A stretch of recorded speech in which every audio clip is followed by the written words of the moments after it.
এই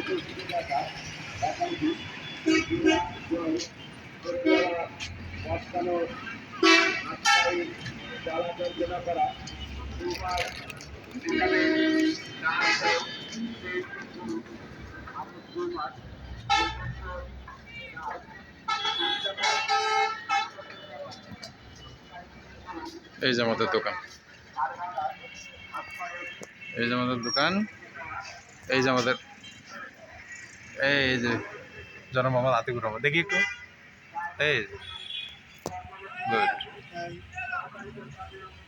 আসবেন, আপনাদের সকলে আমন্ত্রণ রইল, আপনাদের সেবা দেওয়ার জন্য আমাদের প্রস্তুত। আসসালামু আলাইকুম। ও হুজুর টুপি ছাড়া পড়ছে, মাশাআল্লাহ মাশাআল্লাহ।